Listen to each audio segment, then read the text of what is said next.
warahmatullahi wabarakatuh. Perkenalkan, nama saya Dea Novita dengan NIM F1E122055 dari Prodi Sistem Informasi Ruang 002. Di video kali ini, saya akan mempresentasikan rangkuman atau ringkasan dasar-dasar sains dan teknologi dari pertemuan 5 sampai pertemuan 7. Dengan dosen pengampu yaitu Ibu Dewi Lestari, Eskom MSI.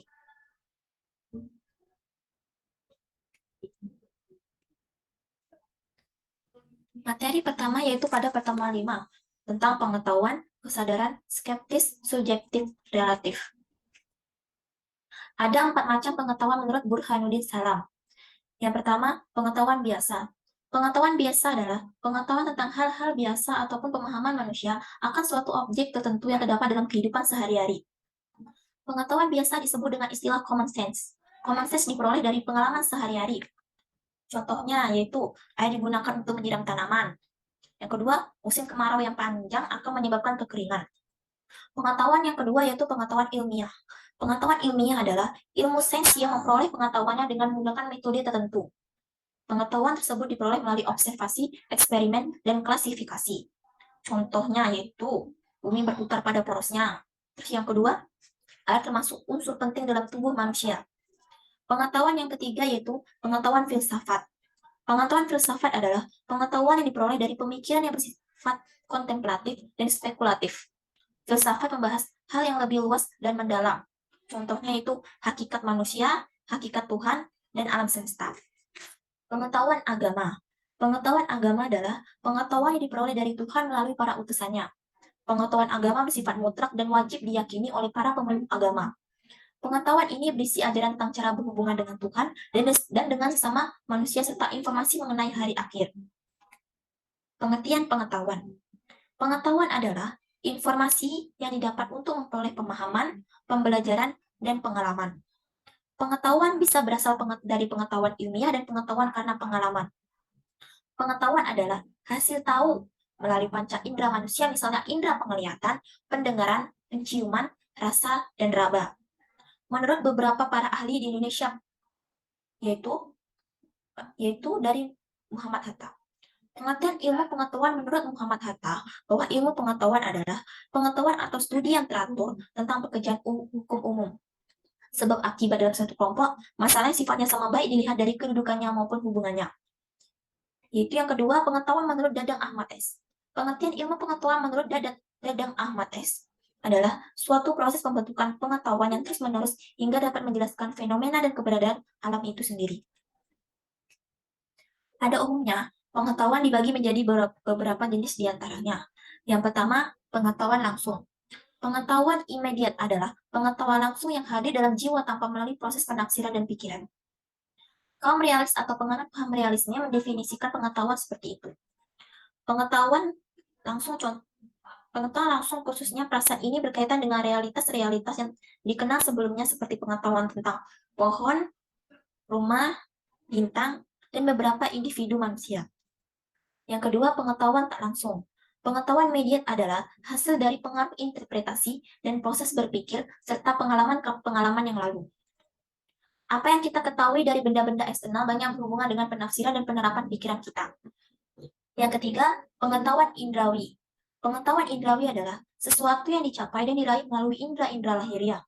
Pada pengetahuan indrawi terdapat beberapa faktor yang berpengaruh, seperti adanya cahaya menerangi objek-objek eksternal, sehatnya anggota-anggota indera badan seperti mata, telinga, dan lain-lain, dan pikiran yang mengubah benda-benda partikular menjadi konsepsi universal, serta faktor-faktor sosial atau seperti adat istiadat. Dengan faktor-faktor tersebut, tidak bisa dikatakan bahwa pengetahuan indrawi hanya akan dihasilkan melalui indera-indera lahiriah. Yang keempat yaitu pengetahuan konseptual. Pengetahuan konseptual juga tidak terpisah dari pengetahuan indrawi. Pikiran manusia secara langsung tidak dapat membentuk suatu konsepsi-konsepsi tentang objek-objek dan perkara-perkara eksternal tanpa berhubungan dengan alam eksternal, alam luar, dan konsepsi saling berpengaruh satu dengan lainnya, dan pemisahan di antara keduanya merupakan aktivitas pikiran. Yang kelima, pengetahuan partikular. Pengetahuan partikular berkaitan dengan satu individu, objek-objek tertentu, atau realitas-realitas khusus.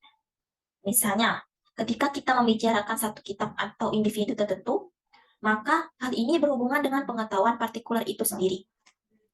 Yang keenam, pengetahuan universal. Pengetahuan yang meliputi keseluruhan yang ada, seluruh hidup, kemanusiaan, misalnya agama dan filsafat. Apakah fungsi ilmu pengetahuan itu? Yang pertama, fungsinya itu menjelaskan. Menjelaskan sebuah fenomena atau kejadian yang terjadi. Ada 4 bentuk penjelasan ilmu pengetahuan, yaitu deduktif, probabilistik, fungsional, dan genetik. Deduktif yaitu menggunakan cara berpikir deduktif dalam menjelaskan suatu gejala dengan menarik kesimpulan secara logis dari premis-premis yang telah ditetapkan sebelumnya. Probabilistik. Probabilistik merupakan penjelasan yang ditarik secara induktif dari sejumlah kasus, yang dengan demikian tidak memberikan kepastian seperti penjelasan deduktif, tetapi penjelasan yang bersifat peluang, seperti kemungkinan besar, atau hampir dapat dipastikan, dan sebagainya. Yang fungsional. Penjelasan yang meletakkan sebuah unsur dalam kaitannya dengan sistem secara keseluruhan yang mempunyai karakteristik atau arah perkembangan tertentu. Genetik. Genetik, penjelasan yang menggunakan faktor-faktor yang timbul sebelumnya dalam menjelaskan gejala yang akan muncul kemudian. Fungsi yang kedua yaitu meramalkan. Meramalkan atau memprediksi kejadian yang akan terjadi berdasarkan ilmu yang telah diketahui sebelumnya. Yang ketiga, fungsinya itu mengendalikan. Mengendalikan keadaan atau peristiwa yang akan atau sedang terjadi. Pengertian kesadaran. Kesadaran adalah suatu tingkat kesiagaan individu pada saat ini terhadap stimulus internal dan eksternal, yaitu terhadap peristiwa-peristiwa lingkungan dan sensasi tubuh, memori, dan pikiran. Dalam pengertian ini tentu saja adalah kemampuan individu mengadakan hubungan dengan lingkungan serta diri sendiri atau melalui panca indera lainnya, dan mengadakan pembatasan terhadap lingkungan serta diri sendiri atau melalui perhatian. Beberapa pengertian kesadaran menurut para pakar, yaitu yang pertama, Freud. Menurutnya, pengertian kesadaran adalah bagian kecil dari jalannya kehidupan psikis makhluk hidup, sehingga hubungan atau perbandingan antara kesadaran dan ketidaksadaran dalam kehidupan lebih banyak dilalui dengan ketidaksadaran. Yang kedua, pengertian kesadaran menurut Carl Gustav Jung. Dalam pandangannya, kesadaran terbagi menjadi 3 macam, yang mana satu dengan lainnya saling keterkaitan, yaitu kesadaran, ketidaksadaran kolektif, dan ketidaksadaran pribadi. Jenis-jenis kesadaran. Yang pertama, kesadaran pasif. Kesadaran pasif bisa diartikan sebagai bentuk kesadaran yang dilakukan makhluk hidup dalam menerima berbagai bentuk stimulus internal dan eksternal. Yang kedua, kesadaran aktif. Kesadaran aktif ialah suatu bentuk kesadaran yang dialami makhluk hidup dalam kehidupannya, yang mana ia selalu mencari, menelaah, dan menyeleksi pandangan yang ada. Fungsi kesadaran. Yang pertama, dapat digunakan dalam membuat keputusan, sehingga seseorang dapat mengambil keputusan pergi atau tidak, bekerja atau tidak, melanjutkan pendidikan atau tidak. Fungsi yang kedua yaitu dapat digunakan dalam mengarahkan atau mengendalikan tindakan merencanakan, memulai dan mengarahkan tindakan. Misalnya, dalam keadaan sadar, seseorang dapat melakukan kegiatan seperti membereskan ruangan, memberi obat, dan sebagainya. Fungsi yang ketiga yaitu dapat memantau perilaku penyesuaian perilaku. Dalam keadaan sadar, seseorang dapat menyiapkan diri bila menghadapi masalah dan mencari jalan keluar terhadap suatu masalah atau penyesuaian diri bila lingkungan terasa asing. Skeptis, subjektif, relatif. Yang pertama, skeptis. Skeptis merupakan sikap meragukan kebenaran atau menganggukkan persetujuan atau penolakan. Sikap skeptis berasal dari skeptisisme. Istilah skeptisisme berasal dari kata Yunani, skeptoma, yang secara harfiah berarti saya berpikir dengan seksama atau saya lihat dengan teliti. Para skeptis pada awalnya adalah orang-orang yang mengamati segala sesuatu dengan cermat serta mengadakan penelitian terhadapnya. Skeptisisme dapat dibedakan menjadi 2, yaitu yang pertama, skeptisisme mutlak atau universal, merupakan sikap yang secara mutlak mengingkari kemungkinan manusia untuk tahu dan memberi dasar pembenaran. Yang kedua, skeptisisme nisbi atau partikular, merupakan sikap tidak meragukan segalanya secara menyeluruh.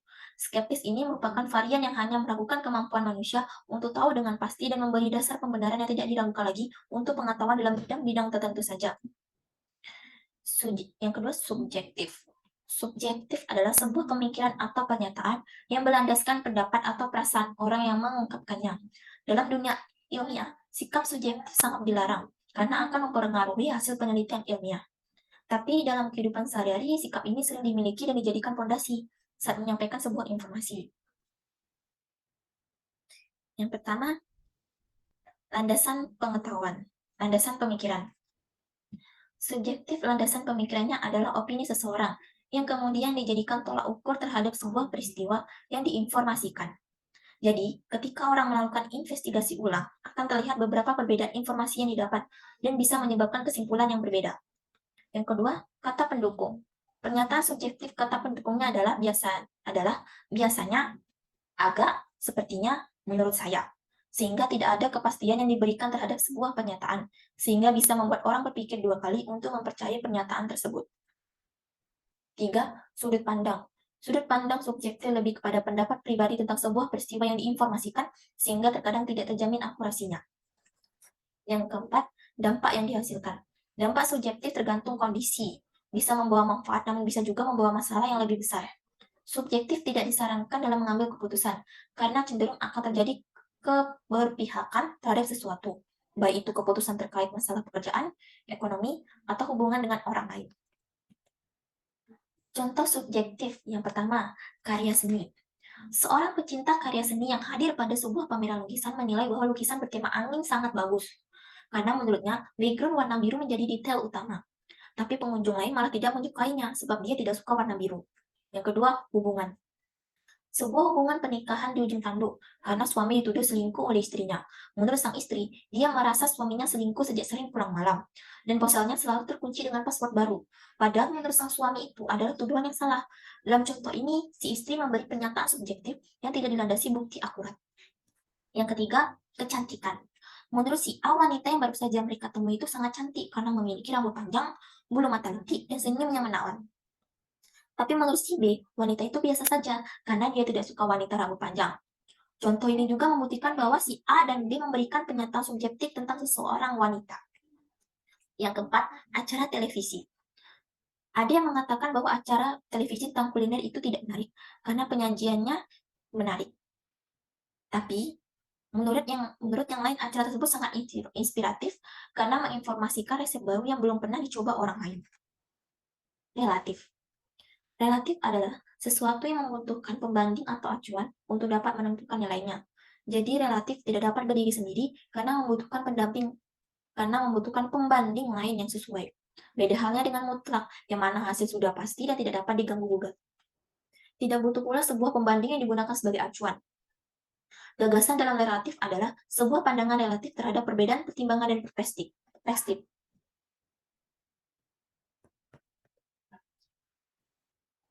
Materi yang kedua yaitu pada pertemuan 6, yaitu sifat kebenaran ilmiah dan presisi. Apa itu kebenaran ilmiah? Kebenaran ilmiah terdiri dua kata. Yang pertama adalah kebenaran dan kedua adalah ilmiah. Menurut KBBI, arti kata kebenaran adalah keadaan atau hal dan sebagainya yang cocok dengan keadaan hal yang sesungguhnya. Sedangkan arti kata ilmiah menurut KBBI adalah bersifat ilmu dan arti lainnya dari ilmiah adalah secara ilmu pengetahuan. Sehingga kebenaran ilmiah tidak dapat dipisahkan dari karakteristik yang bersifat ilmiah.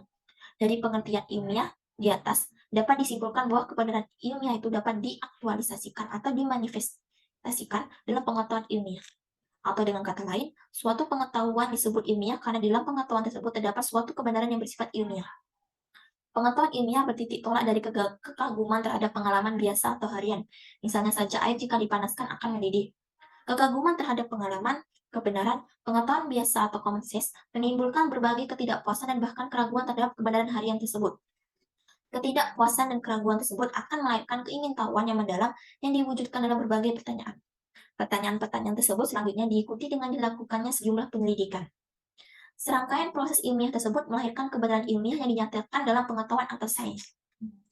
Kebenaran ilmiah dapat dijadikan ilmu jika memenuhi syarat yang terdiri dari objektif, metodologis, universal, dan sistematis. Ilmu atau pengetahuan ilmiah merupakan aktualisasi dari kebenaran ilmiah. Cara mendapatkan kebenaran ilmiah adalah dengan melakukan proses penelitian dan penalaran logika ilmiah. Kebenaran ilmiah dapat ditemukan dan diuji dengan pendekatan pragmatis, koresponden, dan koheren. Apa saja hal-hal yang harus diperhatikan dalam kebenaran ilmiah? Yang pertama, kebenaran ilmiah sebagai kebijaksanaan memiliki artian apa yang dianggap benar haruslah bermanfaat, memajukan, dan memiliki nilai positif menjadi prioritas utama. Sedangkan sesuatu yang dianggap membuang-buang waktu atau tidak terlalu krusial akan dipinggirkan terlebih dahulu. Tanggung jawab moral dalam kebenaran ilmiah. Yang kedua, tanggung jawab moral dalam kebenaran ilmiah. Kebenaran ilmiah sangat membantu peradaban manusia dari bidang kesehatan hingga teknologi, bahkan juga pada pendidikan. Akan tetapi, tidak sedikit orang yang melencengkan hal tersebut. Kebenaran ilmiah yang harusnya membantu manusia dan memudahkan manusia, akan tetapi malah dimanfaatkan untuk kepentingan pribadi atau golongan. Contohnya, membuat alat-alat untuk berperang. Maka dari itu, dalam kebenaran ilmiah harus diimbangi dengan tanggung jawab moral. Pengertian dan teori-teori kebenaran. Teori adalah serangkaian bagian atau variabel, definisi, dan dalil yang saling berhubungan yang menghadirkan sebuah pandang sistematis mengenai fenomena dengan menghubungkan antar variabel dengan maksud menjelaskan fenomena alamiah. Sedangkan kebenaran adalah persesuaian antara pengetahuan dan objek, bisa juga diartikan suatu pendapat atau perbuatan seseorang yang sesuai dengan atau tidak ditolak oleh orang lain dan tidak merugikan diri sendiri. Kebenaran dapat dipahami berdasarkan 3 hal, yakni kualitas pengetahuan, sifat atau karakteristik, dan bagaimana cara atau dengan alat apakah seseorang membangun pengetahuan itu, dan nilai pengetahuan yang dikaitkan atas ketergantungan terjadinya pengetahuan itu. Adapun teori-teori kebenaran sebagai berikut. Yang pertama, teori koherensi atau konsistensi. Menurut teori ini, kebenaran adalah keruntutan pernyataan. Pernyataan-pernyataan dikatakan benar apabila ada keruntutan di dalamnya. Artinya, pernyataan satu tidak bertentangan secara logika dengan pernyataan-pernyataan yang lain. Contohnya, semua segitiga mempunyai sudut yang berjumlah 180 derajat. Penggaris ini berbentuk segitiga yang jumlah sudut penggaris ini 180 derajat. Yang kedua, teori korespondensi. Kebenaran adalah kesesuaian antara pernyataan dengan kenyataan. Sesuatu pernyataan dikatakan benar apabila ada bukti empiris yang mendukung. Misalnya, sebuah besi bila dipanaskan akan memuai. Teori pragmatis. Menurut teori ini, sesuatu kenyataan atau pemikiran dikatakan benar apabila dapat mendatangkan manfaat bagi banyak orang. Jadi, tidak cukup bila suatu pernyataan dilihat secara korespondensi atau koherensi. Hal yang lebih penting adalah apakah pernyataan itu dapat dilaksanakan, ditindaklanjuti dalam perbuatan yang bermanfaat. Apabila sesuatu itu bermanfaat bagi manusia, berarti sesuatu itu benar. Apabila sesuatu ide yang berdirian dapat dilaksanakan secara operasional, barulah ide tersebut benar. Misalnya, pernyataan, seusai besi dipanaskan akan memuai. Mempunyai kebenaran pragmatis bagi tukang pandai besi atau pabrik untuk menjadi alat-alat yang bermanfaat bagi manusia. Yang keempat, teori performatif. Teori ini menyatakan bahwa kebenaran diputuskan atau dikemukakan oleh pemegang otoritas tertentu. Contoh misalnya, mengenai penetapan 1 Syawal. Sebagian muslim di Indonesia mengikuti fatwa ulama tertentu atau organisasi tertentu. Yang kelima, teori konsensus. Suatu pernyataan dikatakan benar apabila dihasilkan dari suatu konsensus bersama atau kesepakatan. Untuk mencapai konsensus, ada syarat-syarat yang dipenuhi. Menurut Jürgen Habermas, konsensus harus memenuhi syarat. Yang pertama, keterpahaman. Maksudnya, hal yang dibicarakan dapat dipahami. Yang kedua, diskursus atau wacana. Ada dialog antar ide. Yang ketiga, ketulusan atau kejujuran. Semua kepentingan atau interes dikemukakan sehingga ada keterbukaan. Yang keempat, otoritas. Orang yang terlibat dalam konsensus memang memiliki kewenangan untuk itu, sehingga keputusannya dapat dipertanggungjawabkan. Teori sintaksis. Teori ini berkembang di antara para filsuf analisa bahasa, seperti Friedrich Schleiermacher. Menurut teori ini, dianggap benar bila pernyataan itu mengikuti aturan sintaksis atau gramatika yang baku.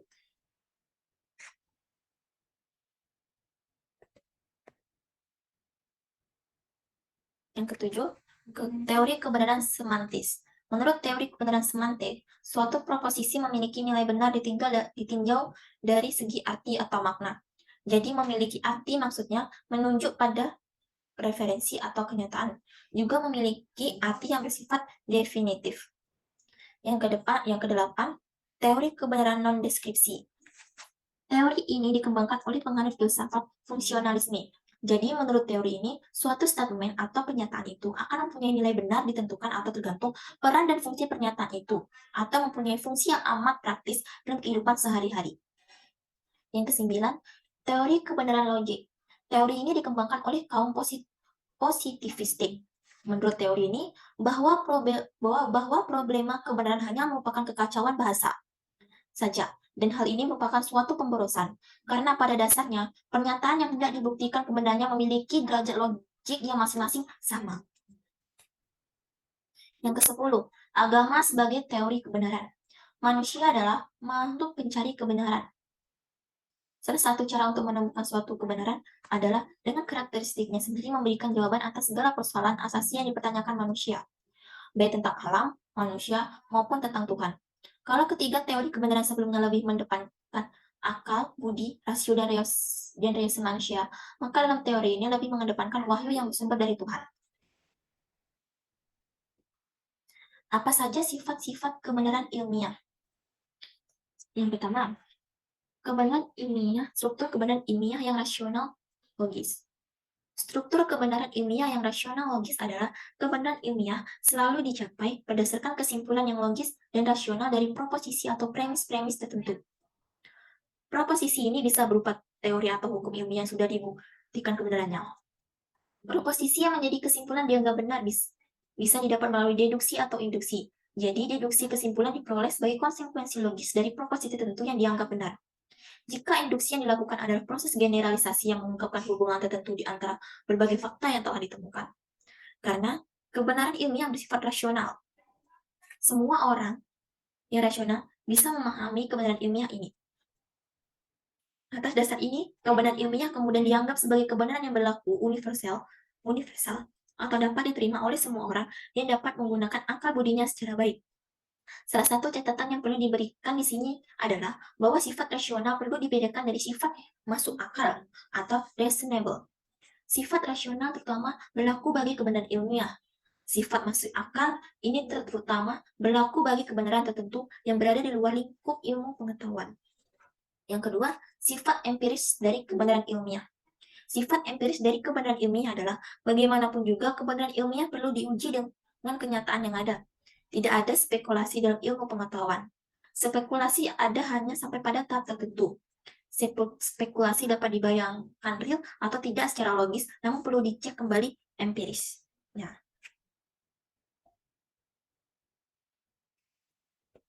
Yang ketiga, sifat pragmatis. Sifat pragmatis adalah dapat menggabungkan kedua sifat kebenaran dalam arti kalau sebuah pertanyaan dianggap logis dan empiris, pernyataan tersebut juga harus berguna dalam kehidupan manusia, yaitu memecahkan masalah hidup manusia. Kebenaran suatu pernyataan harus bersifat fungsional dalam kehidupan praktis. Pengertian presisi. Presisi dalam KBBI memiliki arti ketepatan, ketelitian yang mana sifat kebenaran ilmiah ini harus tepat dan juga teliti, serta sebelumnya sudah melakukan pencarian, penelitian terkait apa yang dicari. Yaitu materi yang ketiga pada pertemuan 7, yaitu hukum dan ilmiah. Apa itu hukum ilmiah dan teori ilmiah? Hukum ilmiah adalah perkembangan lebih lanjut dari hipotesis yang mengungkapkan hubungan sebab akibat antara peristiwa yang satu dengan peristiwa lainnya. Setiap hukum ilmiah bagaimanapun tetap mengandung unsur hipotesis walaupun bersifat lebih pasti. Selalu saja kebenaran bersifat sementara atau tidak definitif, selalu ada kemungkinan. Dengan kata lain, kalau dalam bentuk hipotesis masih merupakan sebuah dugaan bahwa ada hubungan sebab akibat antara A dan B, dalam bentuk hukum hubungan sebab akibat itu terbukti benar. Sebaliknya, jika A dan B masih kadang-kadang saja, berarti hubungan A dan B merupakan hubungan hukum ilmiah. Proses terbentuknya hukum ilmiah dilihat melalui garis historis. Hukum sains dapat diilhami berdasarkan suatu percobaan secara ilmiah. Ada juga hukum tersebut dibuat atas dasar pemikiran yang kritis, bisa juga dengan sesuatu keadaan yang sekedar tidak sengaja. Teori ilmiah. Teori ilmiah merupakan sebuah kumpulan pernyataan yang saling berhubungan dan didukung dengan baik. menjelaskan berbagai pengamatan yang dapat digunakan untuk membuat prediksi yang dapat teruji. Teori ilmiah menjelaskan suatu kerangka koheren yang sesuai dengan data pengamatan. Definisi ilmiah kata teori berbeda dengan pengertian kata teori secara umum. Secara umum, teori dapat berarti konjektur, opini, atau spekulasi yang tidak mempunyai dasar-dasar fakta maupun prediksi yang dapat diuji kebenarannya. Dalam ilmu pengetahuan, pengertian teori lebih kaku, yakni teori haruslah didasarkan pada fakta-fakta yang terpantau dan dapat membuat prediksi yang dapat diuji. Ciri-ciri teori ilmiah. Bill Newton Smith telah mengidentifikasikan 8 ciri teori ilmiah yang mampu digunakan untuk memberikan penjelasan dengan baik. Yang pertama, observational nesting, yaitu suatu teori seharusnya mempunyai paling tidak konsekuensi observasi yang sama dengan teori-teori sebelumnya. Yang kedua, fertility. Suatu teori seharusnya terbuka untuk diuji dan dikembangkan. Yang ketiga, track record. Suatu teori hendaknya memiliki keberhasilan pada waktu-waktu sebelumnya. Yang keempat, inter-theory support. Suatu teori seharusnya terintegrasi dan memberikan dukungan pada teori-teori lainnya. Yang kelima, smoothness. Jika suatu teori tidak sesuai dengan fenomena yang dijelaskan, hendaknya terbuka untuk dilakukan perbaikan. Yang keenam, internal consistency. Suatu teori hendaknya memiliki konsistensi internal. Yang ketujuh, compatibility with well-grounded metaphysical beliefs. Suatu teori hendaknya konsisten dengan asumsi-asumsi umum atau metafisis tentang dunia. Yang kedelapan, simplicity, yaitu teori yang simpel lebih baik daripada teori yang rumit. Apa itu teori dan hukum ilmiah? Hukum sains merupakan suatu pernyataan di dalam dunia ilmu. Ilmu yang bermula dari suatu hipotesis akan dibuktikan dengan percobaan-percobaan yang menyangkut teori-teori hipotesis. Hasil percobaan bisa mendukung teori hipotesis dan bisa membuktikan kebenarannya teori hipotesis tersebut. Dalam sejarahnya, hukum sains bisa diilhami sesuai suatu percobaan secara ilmiah. Berada juga hukum tersebut dibuat atas dasar konsep yang kritis atau dengan sesuatu kondisi coba-coba, bahkan atas sesuatu ketidaksengajaan atau kebetulan. Dalam dunia ilmu, teori menempati kedudukan yang penting. Teori memberikan sarana kepada kita untuk bisa merangkum serta memahami masalah yang kita bicarakan secara lebih baik. Teori memberikan penjelasan dengan cara mengorganisasikan dan mensistematisasikan masalah yang dibicarakan. Terdapat keraguan-keraguan dari para akademis tentang tempat dari disiplin teori. Hukum dengan filsafat hukum, ilmu hukum, hukum normatif, dan hukum positif. Ada menyamakan antara filsafat hukum dengan teori hukum. Menurut Imre Lakatos, teori adalah hasil pemikiran yang tidak akan musnah dan hilang begitu saja, pada dasarnya merupakan keanekaragaman dalam sebuah penelitian. Teori di sini berisi yang pertama, memahkotai sistem. Yang kedua, terdiri atas hukum-hukum ilmiah. Yang ketiga, pernyataan-pernyataan umum yang memuat hubungan antara fakta atau gejala. Yang keempat, berfungsi untuk memberi eksplanasi, prediksi, dan pemahaman terhadap berbagai fakta atau gejala. Oke, baiklah, demikianlah presentasi dari saya. Apabila ada salah kata, ucapan, ketikan, mohon dimaafkan. Jika ada pertanyaan yang ingin ditanyakan, silakan komen di kolom komentar. Jangan lupa komen dan like. Terima kasih. Wassalamualaikum warahmatullahi wabarakatuh.